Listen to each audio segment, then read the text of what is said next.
It went better than expected. You know, I kind of tossed around what I was going to talk about up here, and I was told I have about 15 to 20 minutes, so I'll try to keep this relatively short. I do want to talk about a few of the things about the Benton Police Department that you may or may not know, and then some of the things that we have going on, and then I want to tell you what I'm holding here in a little while. Just a little bit about the Benton Police Department. We, of course, serve the city of Benton, which encompasses about 35,000 people.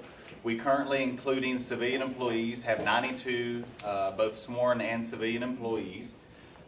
Recently, we have instituted some new, implemented some new programs, and one of those things that we have recently adopted is, I'm sure everyone's heard about it, especially with the national spotlight on it the last few years, is the body-worn cameras that a lot of agencies are going to. Well, we have recently just partnered with a company called Utility.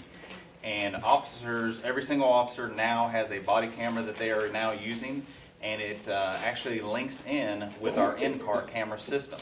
And as part of that, the system has a lot of neat features that a lot of the other ones did not have. We actually field tested units for over a year before we decided on a system that we actually just recently signed a nearly a $500,000 contract for the next 5 years.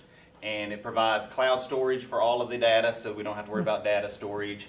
The system is basically like it is basically a cell phone, and as part of that, it actually has a lot of neat features, safety features, and a lot of the redaction software, which is a lot of the stuff whenever we have to give stuff out to, you know, if the media or the public ask for it, then we have redaction software, because sometimes we may go to scenes where information can't be released, such as juveniles or others. So that's kind of a big thing that we recently implemented just actually about 3 weeks ago.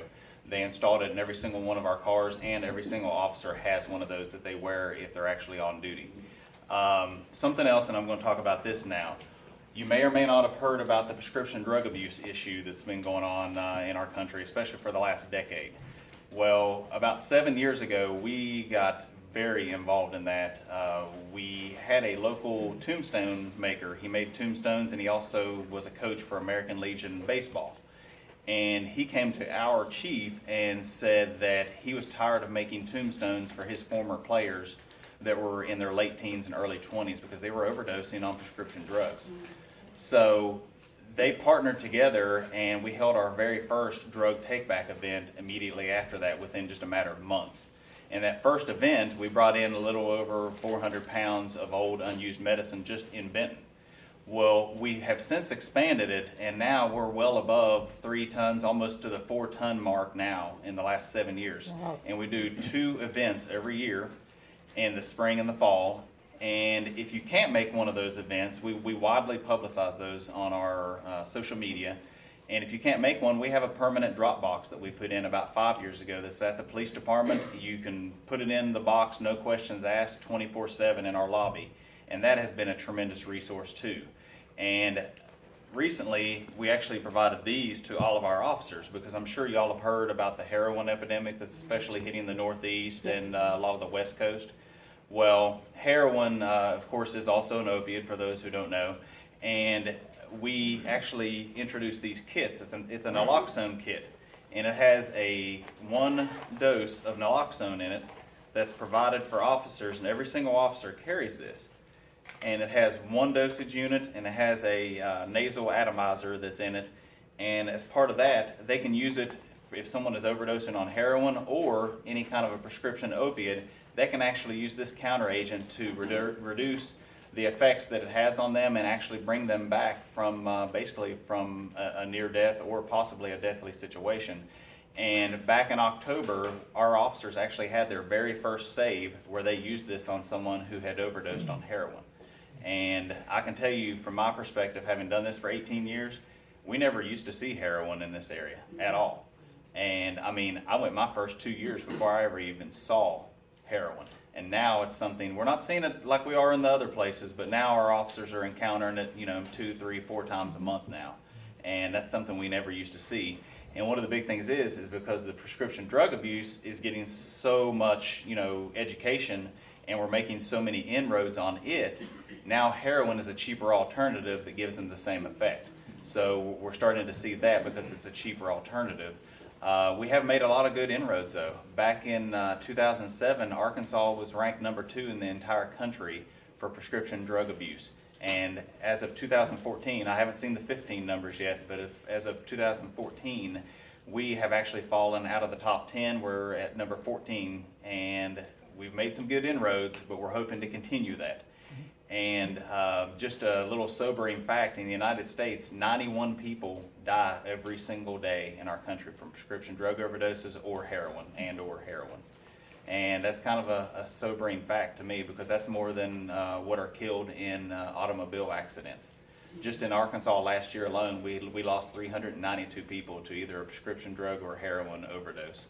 So we're making good strides. We've helped the state legislature a couple years ago. We helped institute a prescription drug monitoring program that is so far voluntary. Hopefully down the road that'll be actually something that's mandated, because it's actually helping. It's making sure that doctors know that people aren't, shopping around to get medicine through pharmacies.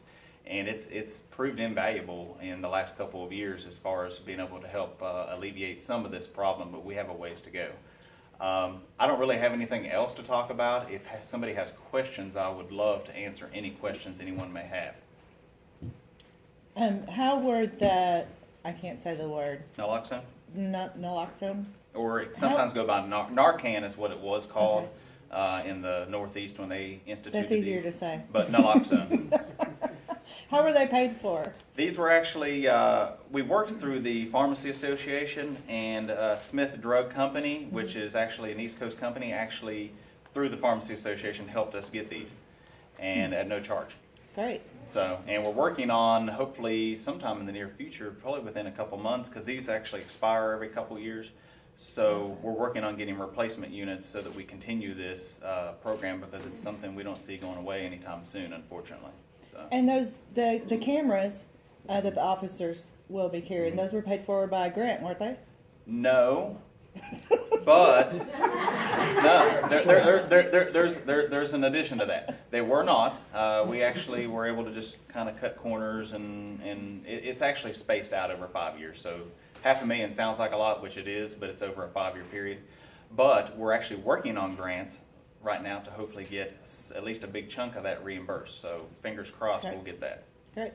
So, anyone have any other questions? I'd be glad to entertain any. Huh? Yeah. I invited him. I'm not sure why.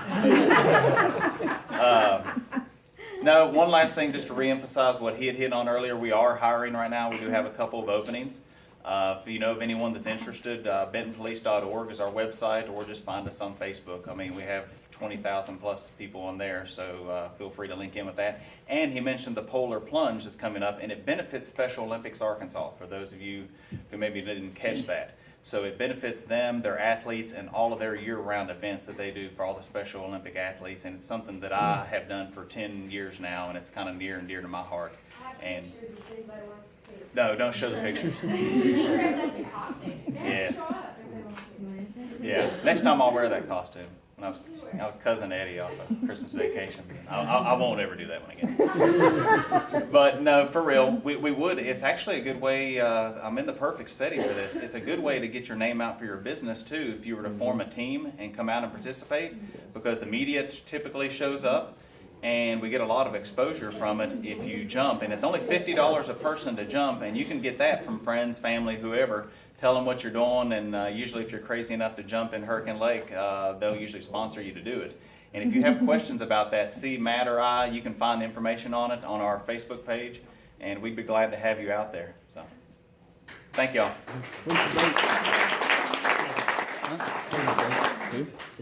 Oh yeah, January 28th. Sorry, it's the day. Awesome. All righty, thank you all for coming today.